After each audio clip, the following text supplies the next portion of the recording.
Aquarians, let's see कि what will happen next in your relationship. आप जिस भी कनेक्शन में हैं, सेपरेशन में हैं, साथ में हैं, आपके रिश्ते में आगे या नेक्स्ट स्टेप, नेक्स्ट इवेंट क्या होने वाला है। अगर आप सेपरेशन में हैं तो डेफिनेटली आप यही जानना चाहेंगे कि यूनियन होगा या नहीं। अगर आप साथ में हैं तो आगे क्या हो सकता है। तो ये जो रीडिंग है ये पूरी तरह से टाइमलेस है।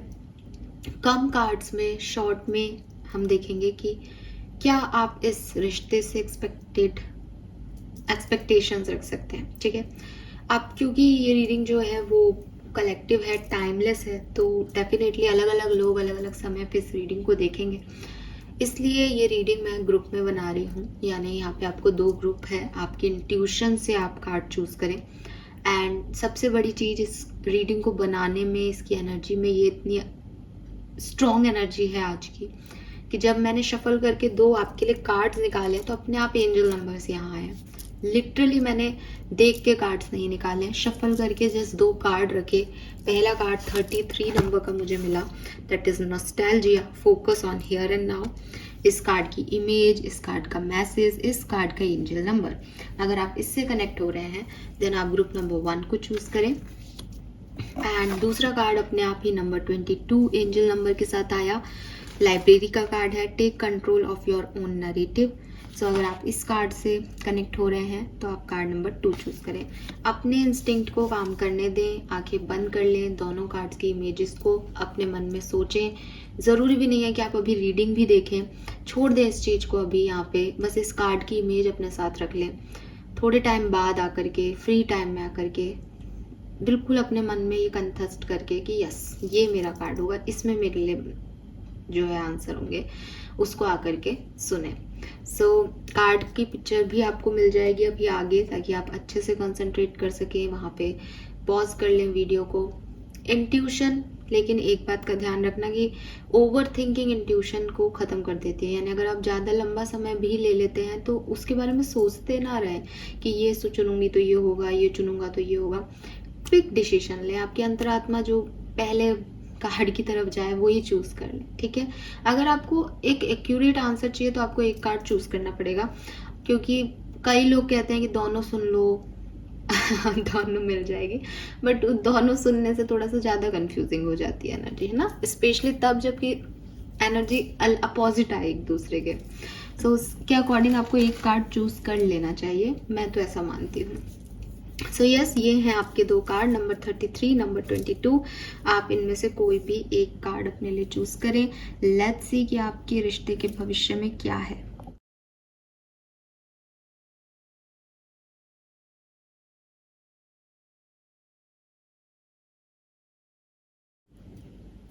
हे ग्रुप नंबर 1 जिन्होंने भी नॉस्टैल्जिया 33 का कार्ड चूज किया है, लेट्स सी कि आपके लिए क्या मैसेज आता है। आपके इस कनेक्शन की एनर्जीज क्या होने वाली है, नेक्स्ट इवेंट क्या होने वाला है जिस भी कनेक्शन में आप हैं। तो सबसे पहले मैं आपकी करंट एनर्जी देख लेती हूँ, ताकि ये रहे हमें कि यस ये आपकी रीडिंग है या नहीं, है ना। आप ज़बरदस्ती कुछ भी रीडिंग क्यों चूज़ करें। सो लेट्स सी कि ग्रुप नंबर 1 जिन्होंने चूज़ किया है उनकी करंट एनर्जीज क्या हैं। Please universe, please spirit guide, please archangel, please find power. Current energies for group 1. Okay.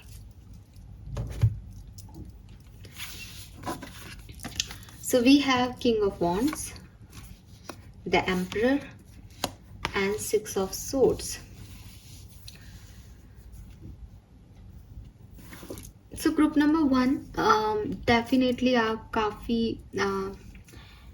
काफ़ी कॉन्फिडेंट हैं इस रिलेशनशिप के बारे में। ये 2 तरह से हो सकता है, या तो आप पर्टिकुलर सिचुएशन में अभी हैं, खुश हैं, आगे बढ़ना चाहते हैं। शायद आप रीडिंग को इसलिए देख रहे हैं कि मेरी लाइफ में आगे इस रिश्ते में शादी होगी या नहीं। आप किसी से बहुत अट्रैक्टेड हैं, आप इस पर्सन को बहुत प्यार करते हैं। आप सच्चा प्यार है या नहीं, लेकिन ये एक अट्रैक्शन है, बहुत स्ट्रॉन्ग वाइब्रेशंस हैं, बहुत स्ट्रॉन्ग कनेक्शन है इस पर्सन के साथ आपका। आप लोगों के रिश्ते में कुछ फादर इश्यूज हो सकते हैं, यानी आपके या इनके फादर, बड़े भाई, ऐसे लोग इन्वॉल्व हो सकते हैं इस कनेक्शन में जो कि इशू क्रिएट कर रहे हैं। अदरवाइज आप लोगों का ईगो, शायद अगर आप लोगों के रिश्ते की कोई प्रॉब्लम है तो वो है ईगो क्लैशेस बहुत होते हैं। दोनों बहुत स्ट्रांग हैं, प्यार भी दोनों करते हैं, लड़ते भी दोनों हैं, दोनों को अपनी बात मनवानी है, दोनों जिद्दी भी हैं। तो ये सिचुएशन आपकी लव लाइफ में आती है। लेकिन मुझे ऐसा लगता है कि या तो अपने रीसेंट पास में ही एक दूसरे को फिर से अप्रोच किया है, या किसी एक ने अप्रोच किया है, या फिर आपके मन में है ये कि मुझे तो वहीं जाना है, मेरा तो पार्टनर वही है, चाहे मैं कितना ही नाराज हो लूँ, कितना ही मुंह फुला के बैठ जाऊँ, कितनी टाइम ले लूँ, कितना ही पेशेंस रख लूँ, एक ना एक दिन तो मुझे मेरे पार्टनर के पास जाना है, बिकॉज आई लव हर और आई लव हिम। सो ये वाली एनर्जीज आपकी मुझे दिखती है। आप किसी लियो से, सिंह राशि के पर्सन से, किसी एरीज से, मेष राशि के पर्सन से, एक्वेरियस, जेमिनाई, जेमिनाई बहुत स्ट्रांग हो सकते हैं आपके पार्टनर की। ये आपके भी सन मून वीनस राइजिंग हो सकते हैं। Aries, Leo, Sagittarius and Gemini, Libra, Aquarius, ये आपके लिए खास हो सकते हैं। ठीक है,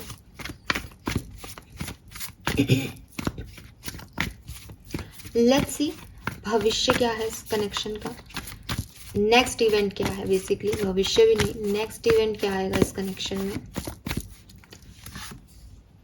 the moon,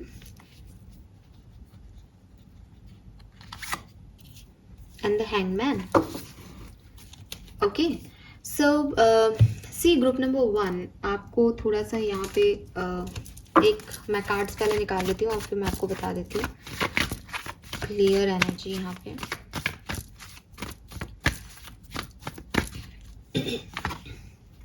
new life,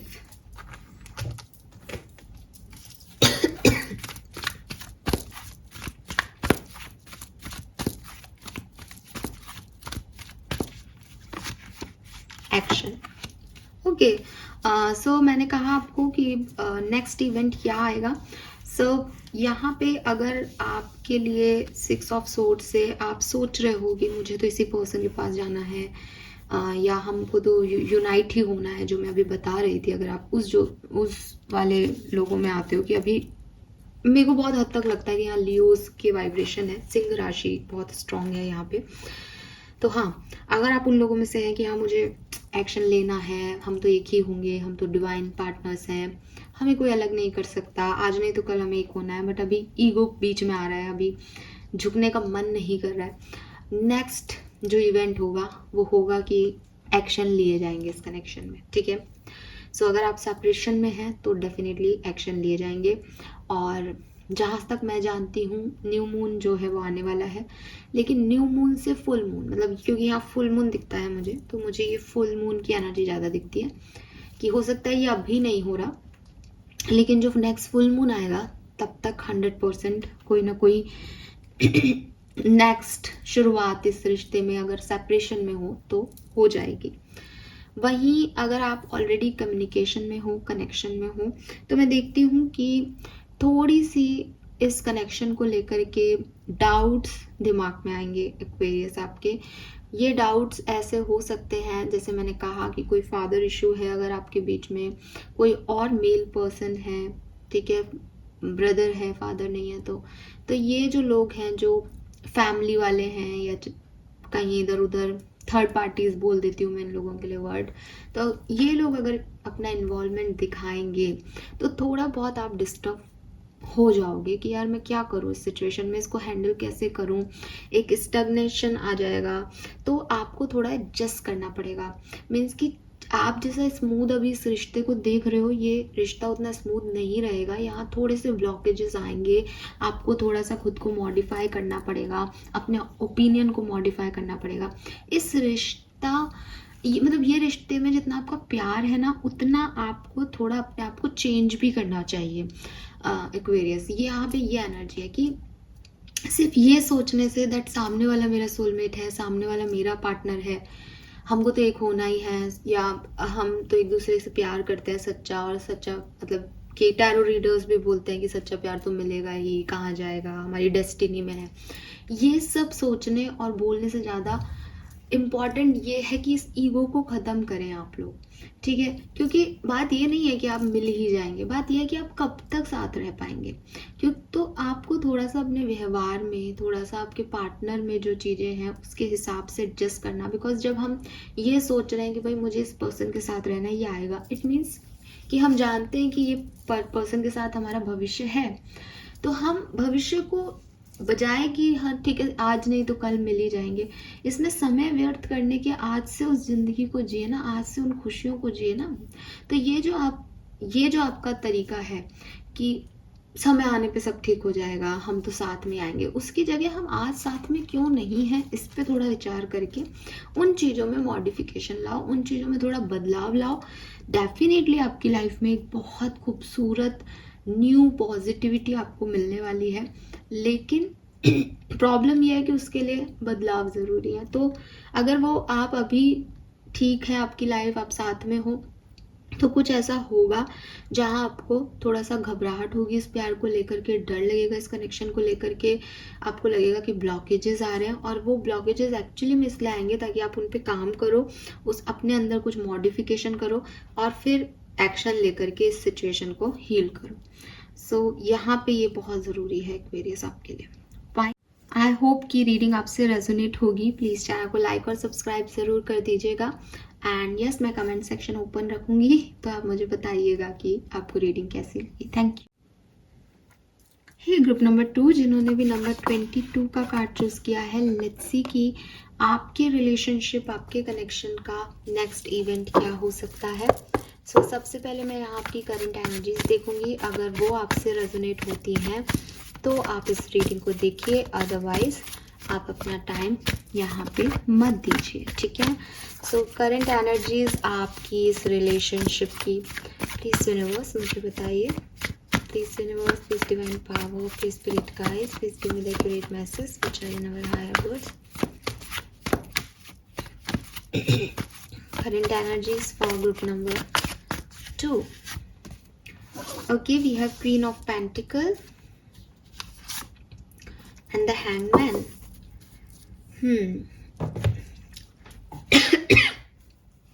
may be आप किसी मैरिड पर्सन को डील कर रहे हैं, या आप एक मैरिड पर्सन हैं, या फिर आप दोनों एक दूसरे के साथ मैरिड हैं, ठीक है। बट यहाँ मैरिज इन्वॉल्व आती है।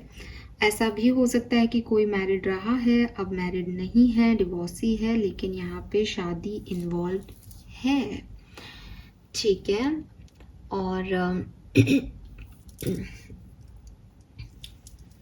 अच्छी एनर्जीज दिखती हैं मुझे आप में, या इस रिलेशनशिप की काफ़ी पॉजिटिव एनर्जीज थी इस रिश्ते में।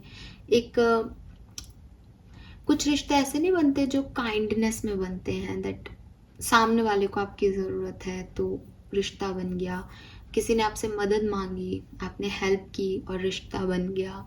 या डेफिनेटली जैसे मैंने कहा कि एक अरेंज मैरिज के सेटअप में आपने शादी की तो एक बॉन्डिंग बन गई, एक रिस्पॉन्सिबिलिटी आ गई, दैट शी इज़ माई और ही इज़ माई। तो वो जो सिचुएशन है वो आपके साथ रही है।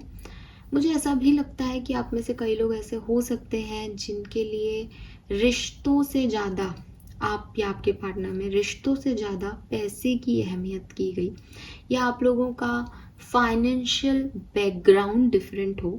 ये चीज़ें मुझे यहाँ पे आपके रिलेशनशिप के इश्यूज़ में दिखती है कि या तो किसी पर्सन ने बहुत ज़्यादा पैसे को प्राथमिकता दी, रिश्तों को इतनी प्राथमिकता नहीं दी, तो वो रिश्ते पिछड़ गए आपके, या फिर आप बहुत पैसे वाले हो या फाइनेंशियली स्टेबल हो, सामने वाला नहीं है, या सामने वाला बहुत है आप नहीं हो, तो ये इश्यूज आपके रिलेशनशिप में आए हैं।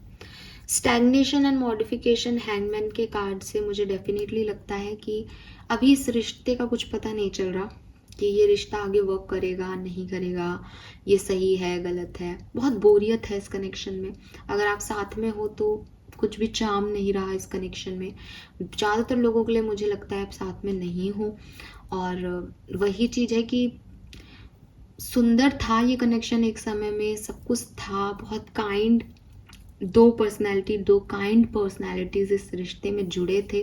बट या तो किसी की शादी हो गई है, कनेक्शन में बाद में भी हुई हो सकती है, या ऑलरेडी किसी मैरिड पर्सन को डील कर रहे थे तो यूनियन पॉसिबल नहीं था, या फिर पास्ट मैरिज के इश्यूज इतने सारे हैं कि अब ये नेक्स्ट कनेक्शन नहीं बन पा रहा, कुछ ना कुछ प्रॉब्लम्स जो हैं वो इस कनेक्शन में आ रही है। ऐसा भी हो सकता है कि कोई प्रॉब्लम है नहीं, लेकिन फ्रीक्वेंटली एक इशू बना रहता है इस कनेक्शन में। ठीक है, ये चीज़ मुझे यहाँ पे दिखती है, कभी कुछ इश्यूज रहते हैं, ऐसी वाली एनर्जी दिखती है। लेट्स सी कि नेक्स्ट आपके रिलेशनशिप में क्या होगा एक्वेरियस, जिन्होंने ग्रुप नंबर 2 चूज किया है।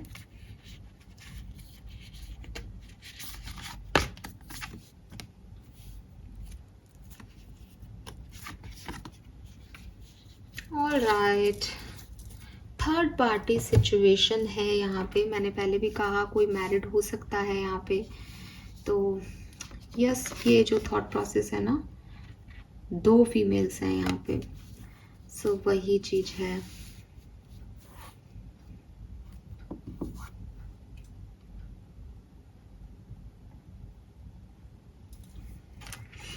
ओके, मैं कुछ कार्ड और लेती हूँ, फिर बताते हैं कि क्या हो सकता है।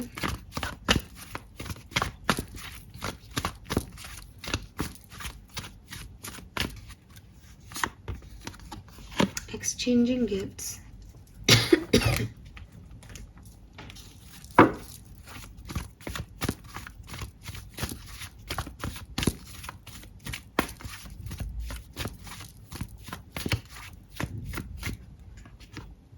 Healer of the ages. Okay, see bottom में भी इंडिसिशन है, मीन्स यहाँ पे नाइट ऑफ सूट्स की ऊर्जा भी यहाँ पे इंडिसिसिवनेस को डिफाइन कर रही है। सो यस, अगर आप सेपरेशन में हैं तो मुझे कोई यूनियन जैसा नहीं दिखता। प्रॉब्लम यूनियन की नहीं है इस कनेक्शन में, जैसे कि मैंने पहले ही कहा कि इस कनेक्शन में या तो कोई और इन्वॉल्व है, मैरिड पर्सन है, तो वो मैरिड पर्सन तो कहीं जाएगा नहीं। अगर आप इस पर्सन के साथ मैरिड हैं और ये कहीं बाहर हैं, तो आने वाले जो नेक्स्ट इवेंट मुझे दिख रहा है उसमें बहुत इम्पेशेंट एनर्जी दिख रही है। जैसे अगर आप चाहोगे भी कि भाई मेरा पार्टनर मेरे पे फोकस करे, हमारा रिश्ता बने, तो इस पर्सन का ध्यान कहीं और रहेगा।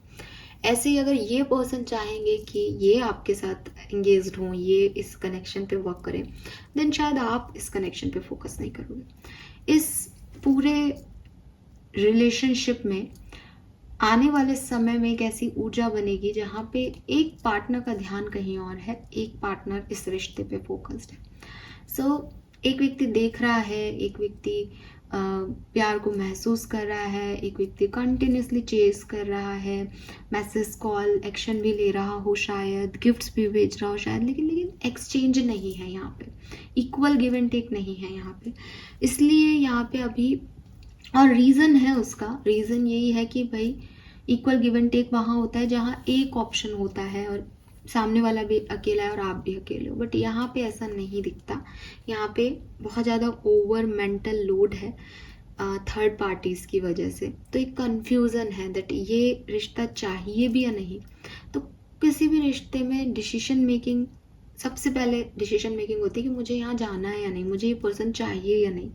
अभी आपका जो रिश्ता है वो यहीं पे डगमगा रहा है कि उसे आना भी है या नहीं आपकी तरफ, वो चाहते भी हैं आपको या नहीं आपको चाहते, आप उनके लिए फर्स्ट प्रायोरिटी हैं भी या नहीं। सो या तो आप लोगों को काफ़ी हद तक आप सबको पता होगा कि आप फर्स्ट प्रायोरिटी हैं या नहीं। अगर नहीं तो इस सिचुएशन में थोड़ी सी इन्फॉर्मेशन गैदर करो। पहले ये रिश्ता आपकी हीलिंग की डिमांड कर रहा है, पहले तो उन घावों को भरो कि इन्होंने आपके ऊपर किसी और को रखा। पहले तो ये जो अभी चुप्पी है इसको तोड़ना पड़ेगा, अपने आप को हील करना पड़ेगा, क्योंकि होता है ना कि हमने सुन लिया लेकिन हमने कुछ बोला नहीं, तो ये ज़्यादा खतरनाक सिचुएशन होती है। लोग कहते हैं कि मौन रह जाओ, तो बट वो कहते हैं ना मौन हाँ भी मान लेते हैं लोग। तो जो लोग रिलेशनशिप्स में हैं और वो रिश्ते को ऐसे देख रहे हैं कि चुप रहो, अभी बोलो मत, एक ना एक दिन सामने वाले को रियलाइज़ होगा, एक ना एक दिन सामने वाला आ जाएगा, वो एक ना एक दिन कभी नहीं आता एक्वेरियस। तो यूनिवर्स आपको यही कह रहे हैं कि इस कनेक्शन में नेक्स्ट जो इवेंट होगा वो होगा डिसीजन मेकिंग का। और सबसे बड़ी चीज़ आपको जो इस पे फोकस करना है वो ये कि अगर आप इस पर्सन को चाहते हो कि यस मैं तो मेरा डिसीजन तय है मैम, मुझे तो यही पर्सन चाहिए, देन सामने वाले को इन्फॉर्मेशन गैदर कर लो कि वो भी आपको उतना ही चाहता है या नहीं।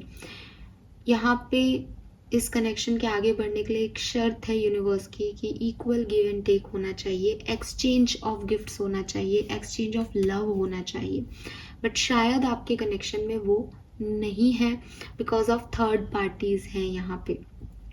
अगेन हो सकता है कोई पर्सन नहीं है, लेकिन जैसे मैंने कहा कि उनका फोकस अपने पैसे पे है, तो पैसा भी थर्ड पार्टी हो सकता है। तो कुछ इश्यूज हैं कि एक पर्सन चाह रहा है, दूसरा पर्सन चाह ही नहीं रहा, तो एक तरफा हो रहा है। तो बेसिकली अभी तो इस कनेक्शन को हीलिंग चाहिए। जो वुंड्स आपको मिले हैं, जो अनसर्टेनिटीज कनेक्शन ने आपको दिया, आप उससे हील कीजिए। भविष्य में इस कनेक्शन में चांसेस बनते हैं या नहीं वो हम भविष्य में ही देखेंगे। आज के टाइम पे मैं आपको सिर्फ इतना सा कहूँगी कि बहुत ज़्यादा एक्शंस नहीं दिखते इस कनेक्शन में, बहुत ज़्यादा कुछ बदलता हुआ नहीं दिखता।